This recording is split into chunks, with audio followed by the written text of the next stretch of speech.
Père et du Fils et du Saint-Esprit.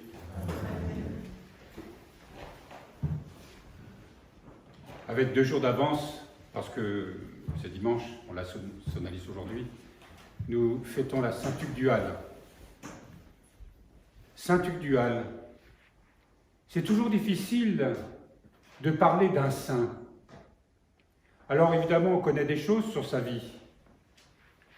On sait que, à sa naissance, il a été abandonné par ses parents, mais recueilli par ses grands-parents, et il a vécu en Belgique. D'ailleurs, c'est probablement pour ça que nous avons un représentant de la Belgique aujourd'hui avec le sous-diacre Émile qui se trouve là. Il a toujours été d'une santé fragile. Il a failli mourir plusieurs fois. Une fois notamment d'une noyade, il a été sauvé in extremis. Service militaire, on le trouve vraiment trop fragile, il est réformé.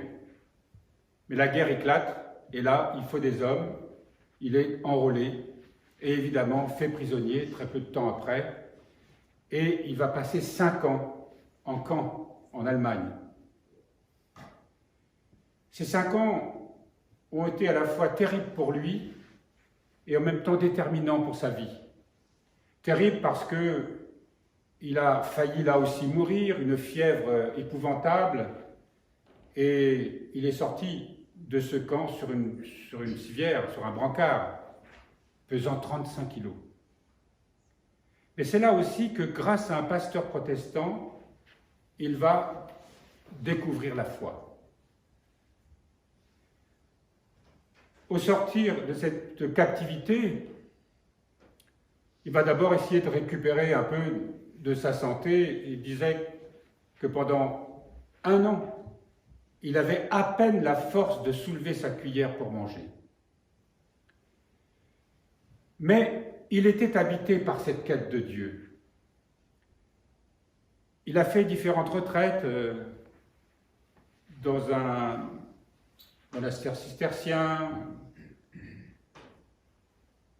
dans d'autres lieux, et finalement il s'est fait baptiser dans l'église orthodoxe, à Paris.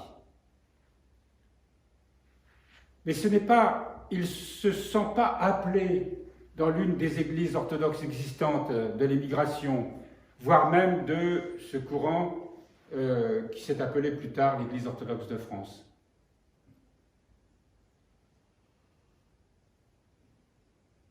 Il devient prêtre, quelques années plus tard, à Nantes, dans une église de tradition latine, un évêque polonais, un schisme qui, je ne me souviens plus très bien de l'histoire, qui a dû se passer au XIXe siècle, une branche assez traditionnaliste. Cet évêque meurt d'un accident, et voilà notre Saint-Père Tugdual qui se retrouve avec ses fidèles seuls.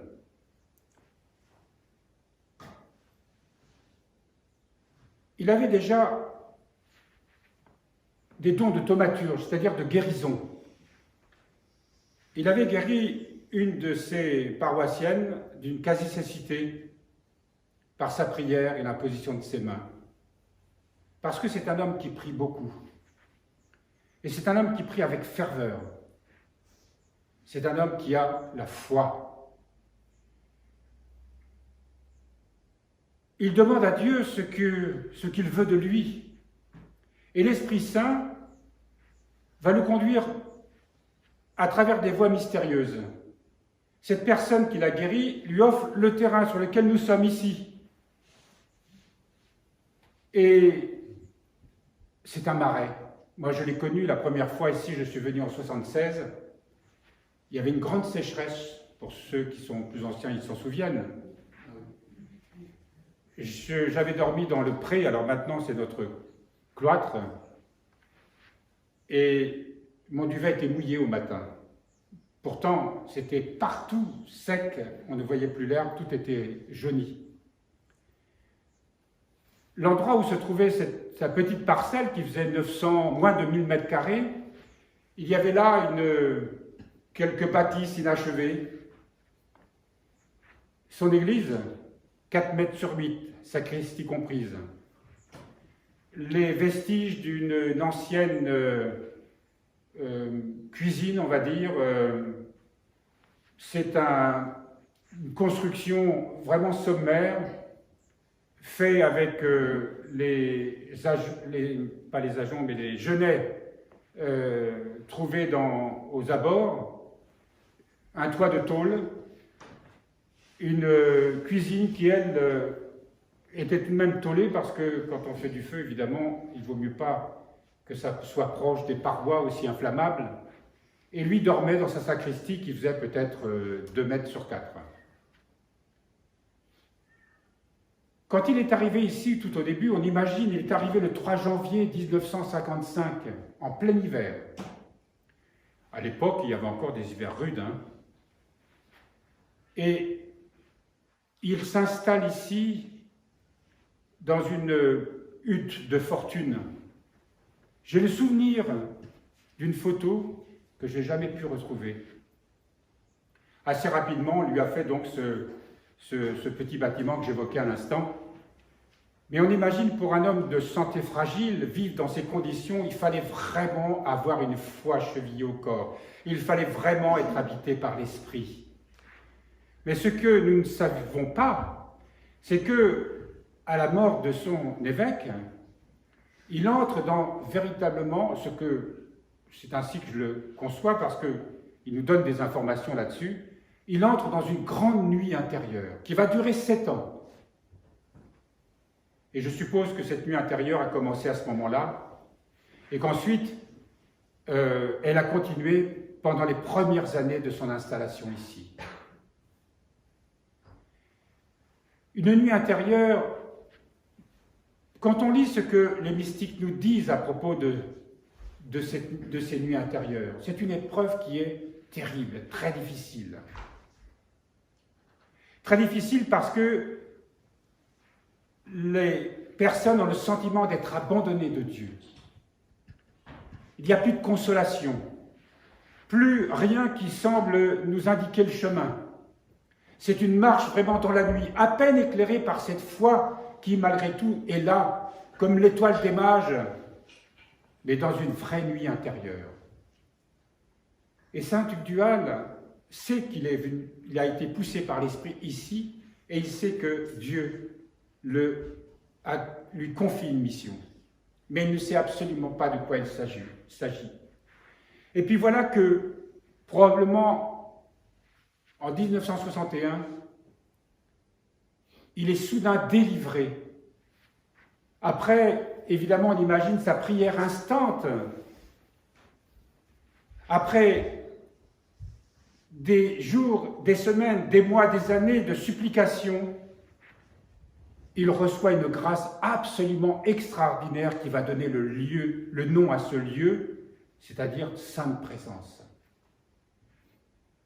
Il nous dit en paroles très simples qu'il a été habité par la lumière divine pendant 30 jours et 30 nuits. C'est pour ça qu'on lit à l'occasion de sa fête dans ce passage du livre de l'Exode où il est dit que Moïse avait le visage illuminé par la grâce divine.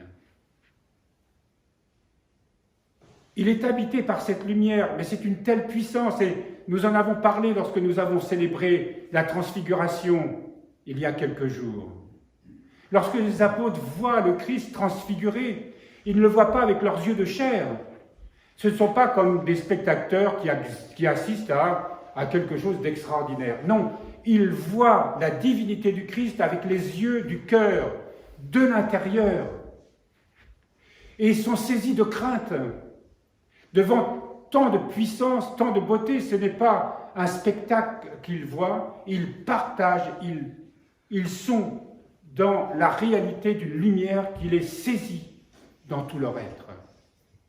Et saint Tugdual dit que lumière qu'il habitait tellement indicible, tellement puissante, insupportable pour la nature humaine, que sans une grâce particulière, il serait mort.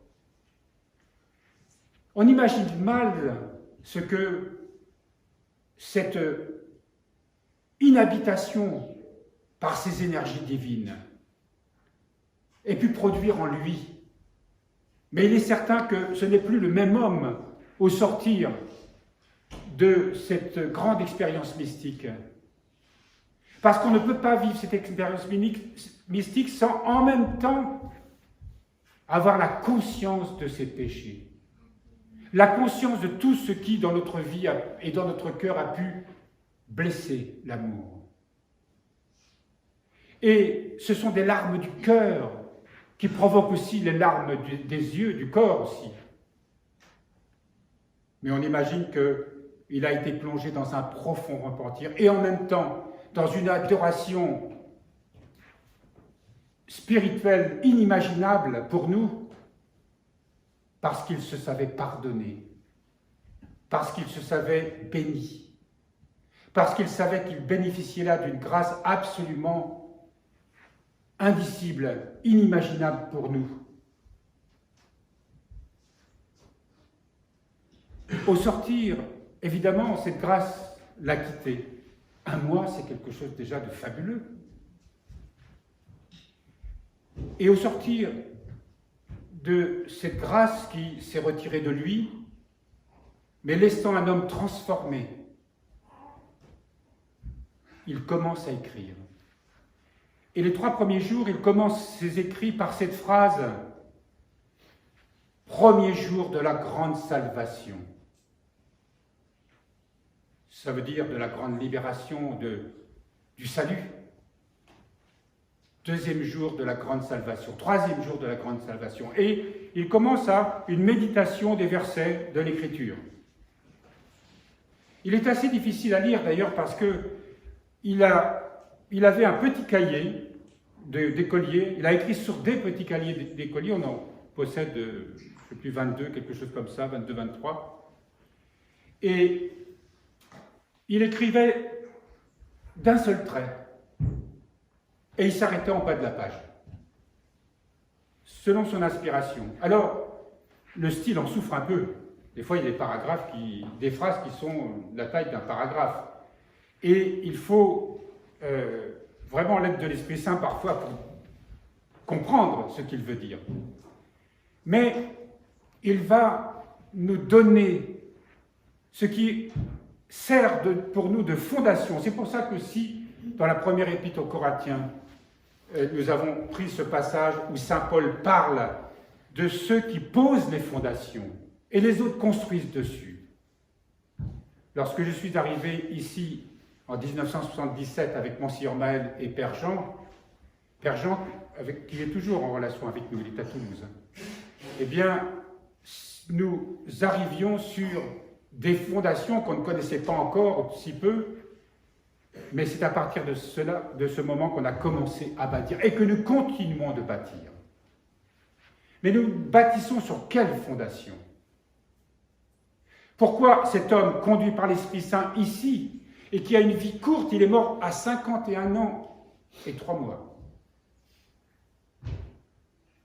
On a des photos de lui dans ces derniers temps, c'est un vieillard qui paraît avoir 80 ans et plus. Il avait toutes sortes d'affections, d'œdèmes.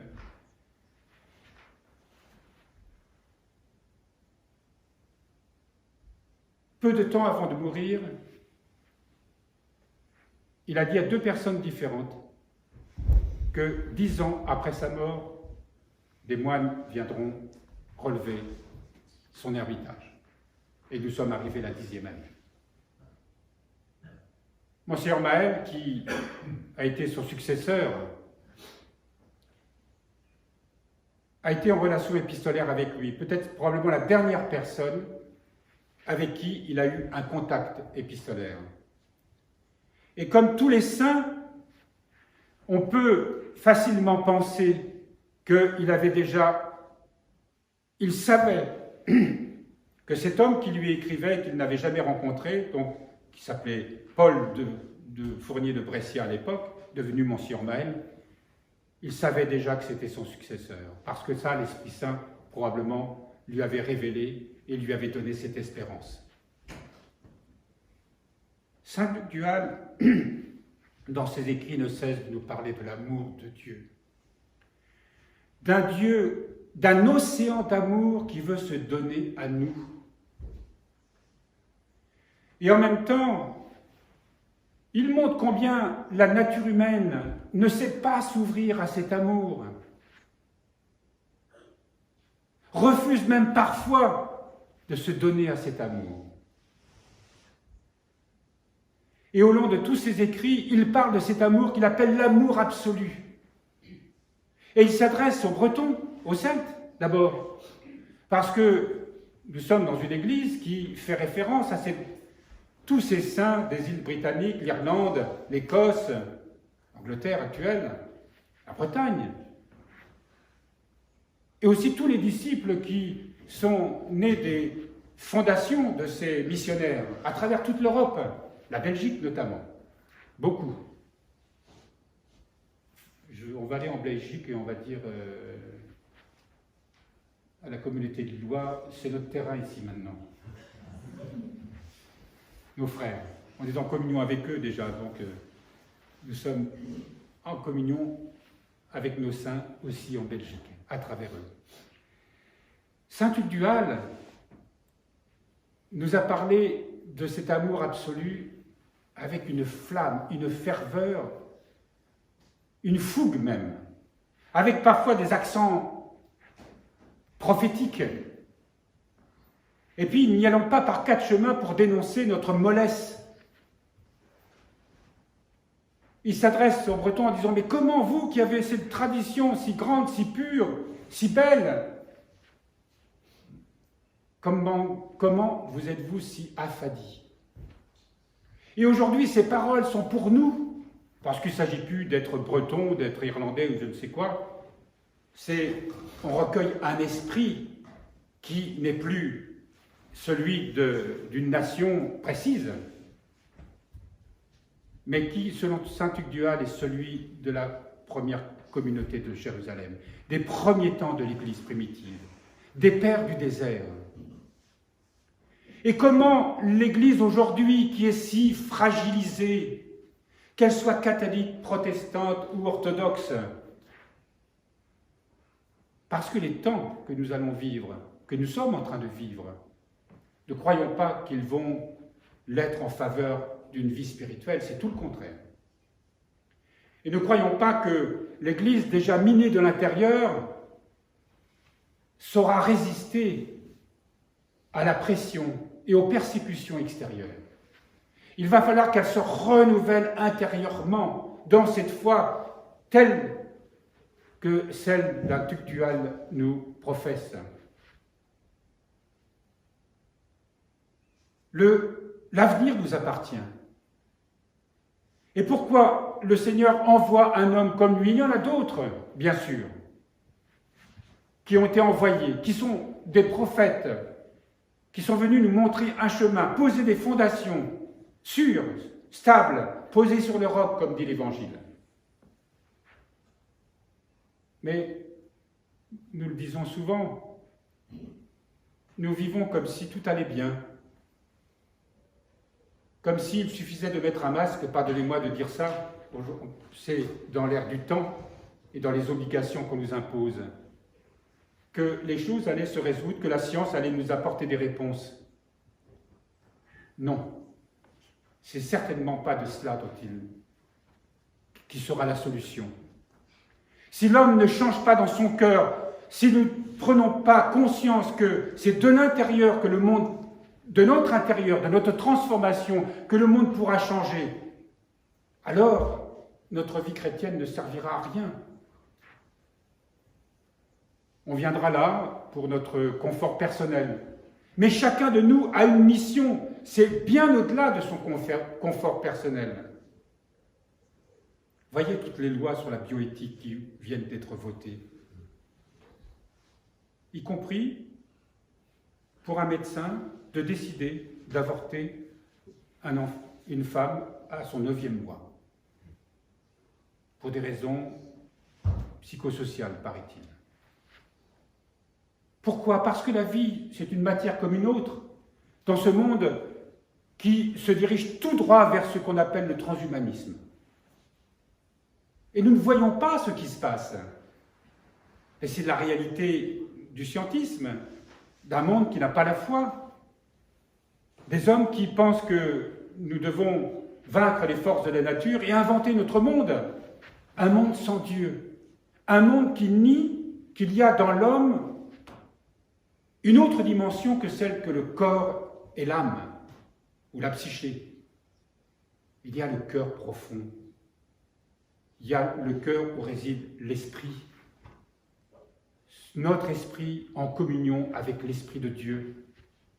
Cette source de la vie divine dont saint Tugdual ne cesse de nous parler et de nous inviter à nous donner. Lorsque nous disons tout cela, évidemment, peut-être qu'on pense que ce sont des choses qu'on a déjà tellement entendues. Mais est-ce que nous ne portons pas la responsabilité de ce que le monde est aujourd'hui? Pas seulement nous. Il y a 30 ans, 40 ans, j'ai connu le monde qu'il y avait ici. Je peux me permettre de parler de ça, je vais bientôt avoir 74 ans. Et je suis à un âge où je peux parler d'un monde qui n'est plus, que j'ai connu et qui était heureux. Non pas que je suis contre l'évolution, ni la science même. Moi-même, je m'intéresse évidemment à la science. Mais une science où il n'y a pas l'amour n'est pas faite pour l'homme. Il faut que la science serve l'amour. La science ne sert pas des buts pour elle-même. Elle doit servir l'amour. Et aujourd'hui, la science, nous forçons les choses à livrer leurs secrets. Mais nous savons tous dans une expérience humaine qu'on ne peut pas forcer quelqu'un à nous aimer. On ne peut pas forcer quelqu'un à donner son amour si nous-mêmes, on ne se donne pas à lui. Si nous-mêmes, on ne se donne pas à lui. Et c'est parce que dans notre vie, qu'est-ce qui a transformé nos vies? C'est l'amour que nous avons reçu d'un conjoint, de parents, d'un ami, d'un saint ou d'une sainte qui a croisé notre route. Et c'est parce que nous avons été touchés au plus profond de notre être que nous avons, nous aussi, eu envie de vivre pour l'amour. Saint François disait l'amour des plus aimés. Il parlait de l'amour divin, qui est le principe vital de toute chose. Et dans toutes nos activités, quelles qu'elles soient, c'est l'amour que nous devons servir. Un chercheur dans son laboratoire doit avoir ce but en lui. Mais ce n'est pas de ça dont il s'agit. Pas du tout.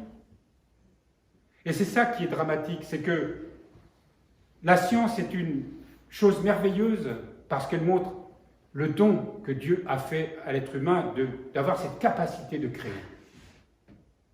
Mais si nous créons par esprit de toute puissance, si nous créons par avidité, si nous ne sommes pas libérés de nos passions, nous ne pouvons qu'engendrer un monde qui sera de plus en plus infernal. Regardons le monde tel qu'il est. Et vous le savez, je suis plongeur et que je m'intéresse à la biologie marine. Chaque année, je vois la mer qui meurt. C'est une réalité. Et en même temps, des plastiques partout. C'est une réalité. Et ça, on le dit tout le temps, on en parle, etc. Mais qu'est-ce qui est réellement fait pour ça? Rien. Parce que nous ne servons pas l'amour.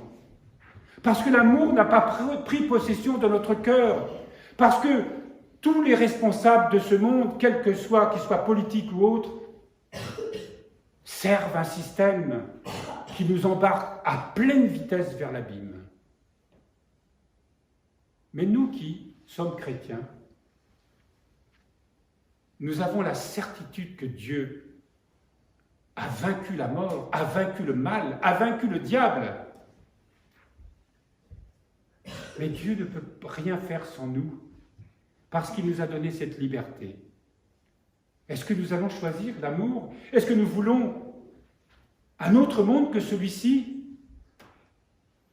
mais ça va commencer forcément par demander vraiment la grâce d'être éclairé sur tout ce qui en nous fait obstacle à ce désir de Dieu, à ce désir d'amour. Nous avons médité les paroles de saint Tugdual durant la vigile d'hier soir. Il nous parle, il nous dit, voilà, le Christ est comme une porte qui ouvre sur un océan d'amour. Un océan d'amour.